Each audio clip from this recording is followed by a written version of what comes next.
Well, I say a bit of a wet Saturday morning today, pretty miserable altogether. So we've got a bit of a change of ownership sort of project going on here. Anyone who's been watching my channel will have seen the 305 before. So a friend of mine, Sam, used to own it. We've taken this one to Croatia and several other places on some road trips 2 years in a row. Basically, I've just bought it off him now because of just a bit of a change of ownership within us lot.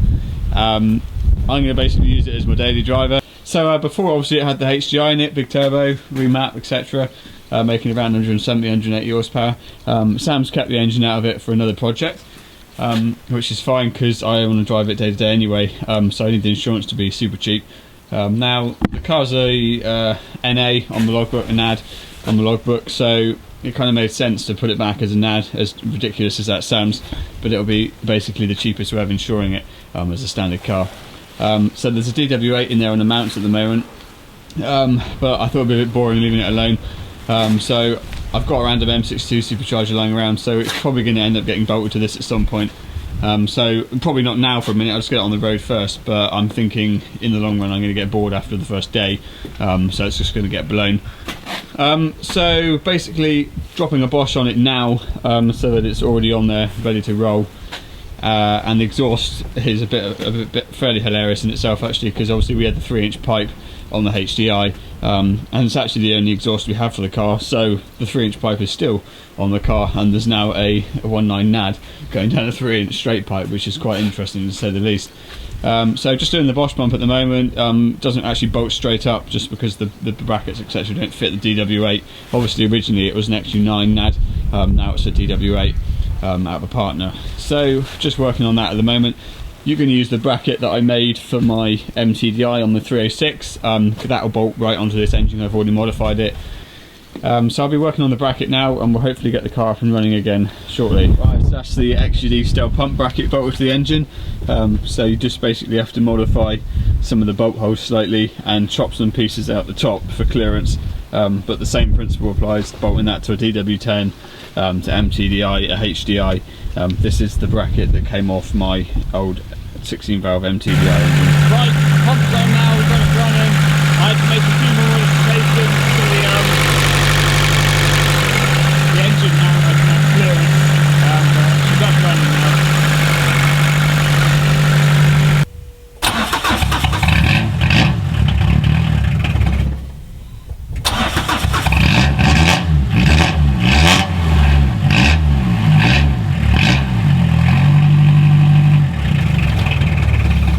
Well, what's happening here? Well, we thought we'd better do a baseline on the NAD. So we're going to drop it on the dyno and find out, but I'm just putting some coolant in it because I whipped the hose off yesterday. So we're going to drop her on and unleash the horses. We haven't got a tacho, so we're just having to manually calibrate. Here we go.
Got the 305 in the workshop this morning. We're going to change out the steering rack. Got some ongoing problems with the rack for some time. Basically we had a few issues with it when it used to have the HDI engine and turbo in it with clearance, and it was modified.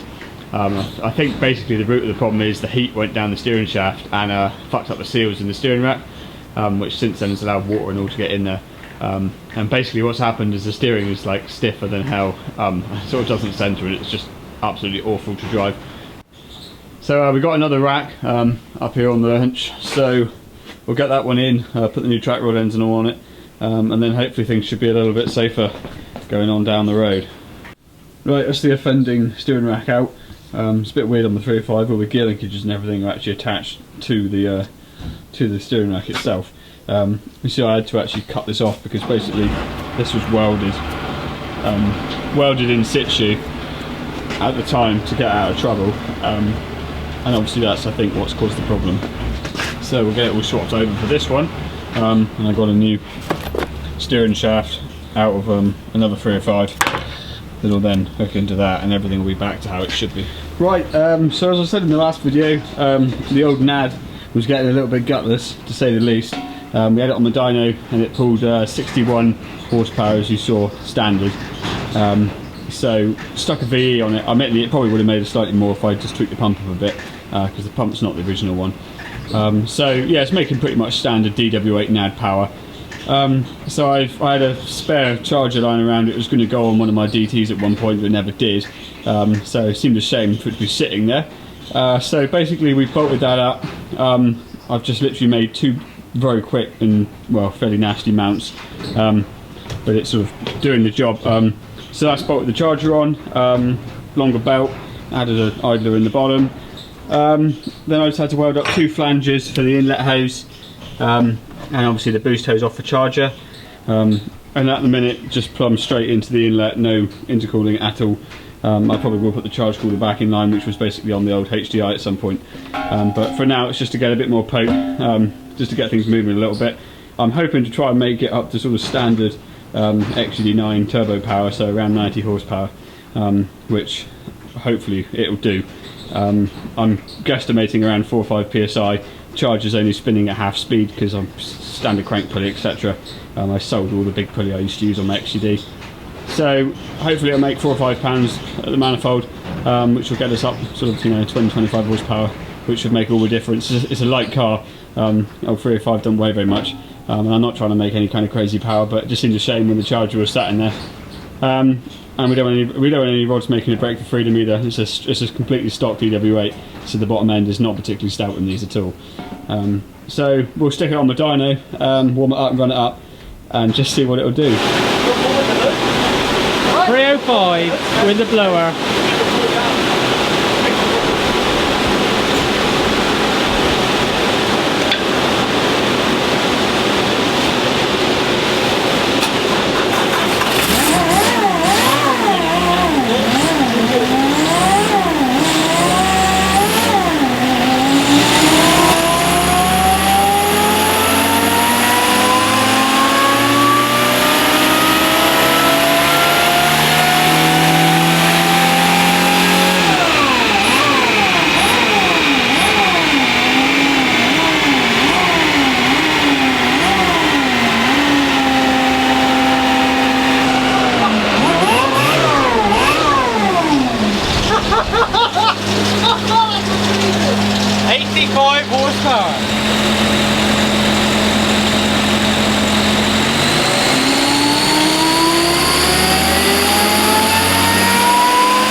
PSI did you make?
Where have you got to, Darren?